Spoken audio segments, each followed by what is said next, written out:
Dans la première partie de notre 5e cours, nous parlons toujours des pronoms. Substantivité, non-substantivité. Cette catégorie se manifeste dans l'opposition des pronoms de la 3e personne. Le neutre, le, la, les.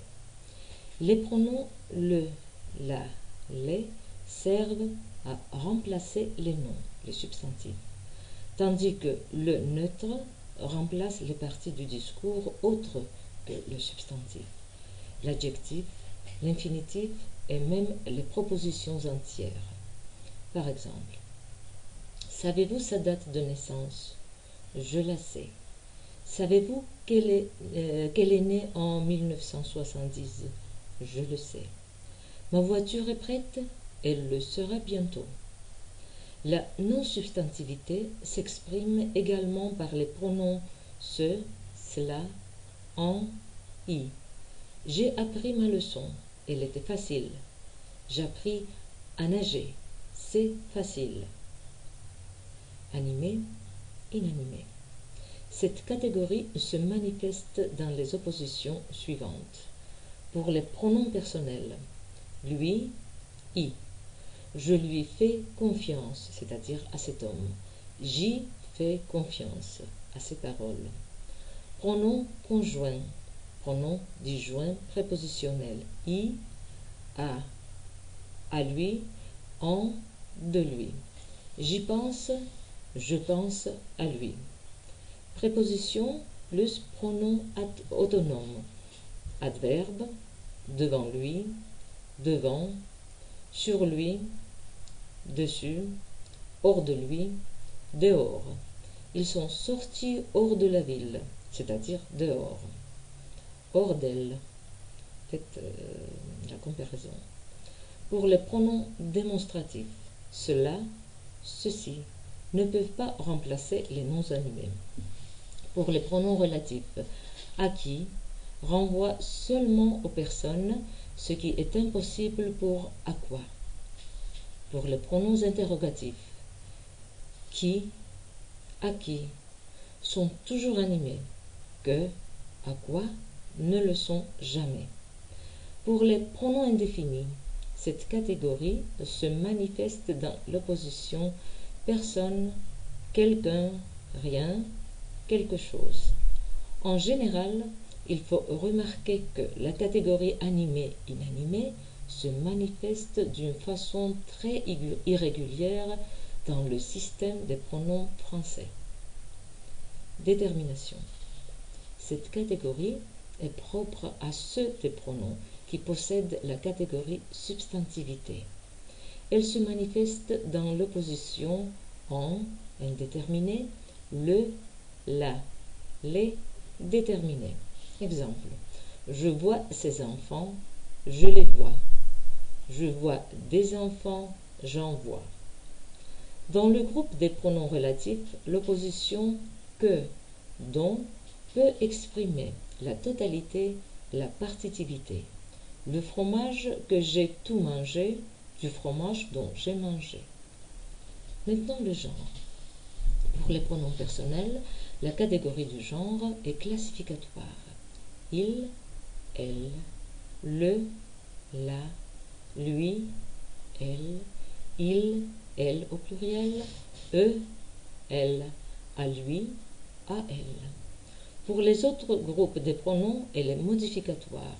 Pronom possessif, par exemple, le mien, la mienne, le tien, la tienne. Pronom démonstratif, celui, celle, ce, celle au pluriel.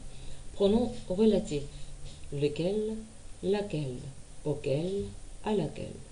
Pronom indéfini, aucun, aucune, certain, certaine. Le nombre. Pronom personnel, il au pluriel, le, les, elle au pluriel. Pronom possessif, le mien, les miens, la tienne, les tiennes. Pronom démonstratif, celui, ce, celle, celle. Pronom relatif, lequel, lequel, laquelle, Lesquels? Pronom indéfini. Quelqu'un, quelques-uns, tout, tous. Fonction syntaxique. Certains pronoms peuvent changer de forme en remplissant les fonctions différentes. On distingue les pronoms qui possèdent une seule forme pour toutes les fonctions. Moi, lui, cela, personne, etc.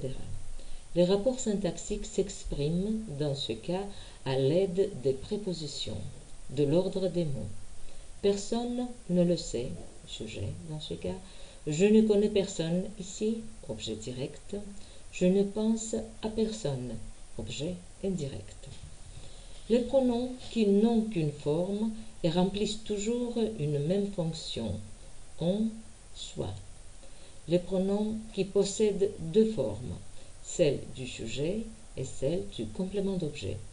Je, me, tu, te, qu'est-ce qui, que. Les pronoms qui possèdent trois formes et plus pour des fonctions différentes. Il, le, lui, i, en. Elle, la, lui, i, en. Qui, que, dont. Lequel, duquel, auquel. Indépendance, non-indépendance. Cette catégorie est très importante pour les pronoms français et constitue un trait caractéristique du système grammatical français.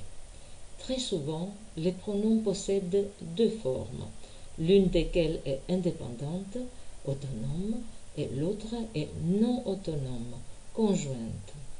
La première forme s'emploie d'une façon autonome et peut même former une proposition à part. Qui a fait cela? Moi. Dans le groupe des pronoms personnels, cette catégorie se manifeste dans les oppositions suivantes. Moi, je, toi, tu, lui, il, eux, il. Dans le groupe des pronoms démonstratifs, les formes autonomes sont cela, ceci, celui-ci, celui-là, tandis que les formes ce, celui, celle ne sont pas autonomes. Tous les pronoms relatifs sont non autonomes sauf qui, dans quelques emplois archaïques. Par contre, tous les interrogatifs sont indépendants à l'exception de que. Les pronoms possessifs et indéfinis sont autonomes puisque leurs correspondants non autonomes appartiennent à la classe des déterminatifs. Le mien, mon, chacun, chaque, quelqu'un, quelque, etc. Cette catégorie, comme les catégories précédentes, n'est pas régulière. Les pronoms ont, le, qui est neutre, n'ont pas d'équivalent autonome. Parfois, à une seule forme autonome peuvent s'opposer plusieurs formes non indépendantes. Moi, je, me, lui, il, lui, le, en. Une même forme peut s'employer tantôt d'une façon non autonome, tantôt indépendamment. Nous, elle avec S au pluriel. Les pronoms personnels. Ils constituent le noyau de la classe pronominale. Ce sont des formes indiquant la relation personnelle dans le syntagme verbal. Celles de la première et la deuxième personne apportent une information de personne et de nombre. Je, nous, tu, vous. Celle de la troisième personne y ajoute l'opposition masculin-féminin. Il, elle, au pluriel, le, la. Mais lui et leur ne marquent pas cette opposition, sauf pour lui, disjoint, opposé à elle.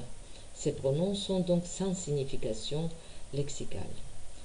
On préfère aujourd'hui classer les pronoms personnels en forme conjointe et disjointe. Les formes conjointes sont rattachées au verbe dans une séquence faisant un ensemble quasi soudé. Tu, le lui dit. Ne le lui répète pas. Les formes disjointes correspondent au pronom détaché par une pause ou une préposition. Moi, je le regarde. Il parle de moi. Les pronoms personnels se distinguent par la catégorie de la personne qui consiste à désigner les objets par rapport à la situation de la conversation. La première personne renvoie au locuteur, la deuxième à l'auditeur, la troisième ne renvoie ni à l'un ni à l'autre. Les deux premières personnes désignent des êtres vivants et sont toujours déictiques.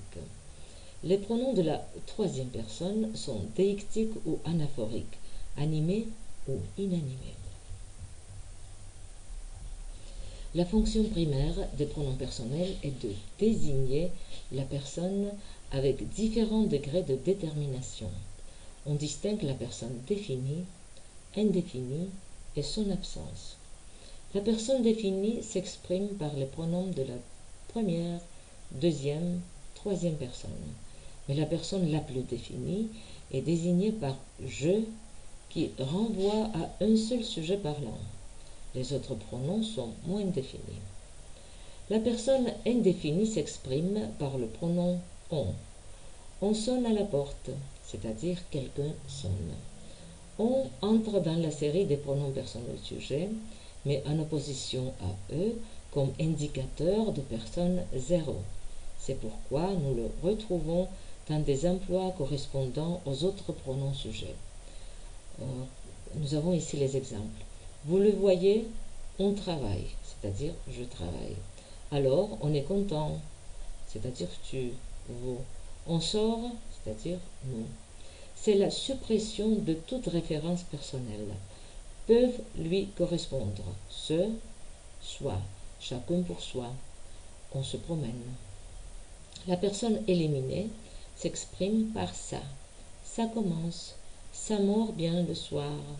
Il est à noter que ça est polyvalent dans le français moderne. Il peut être pronom démonstratif, équivalent de cela. J'aime ça, par exemple.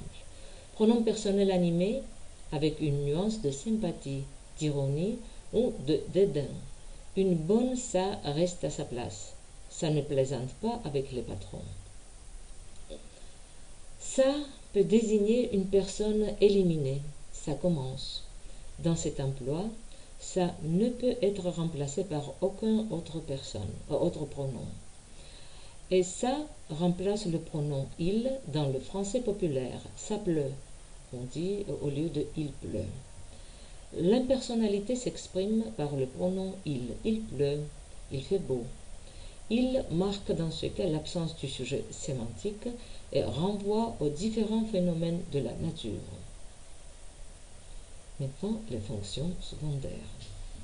La fonction de neutralisation, qui concerne seulement les pronoms animés, s'exprime par le pronom on. On récolte ce qu'on a sémé.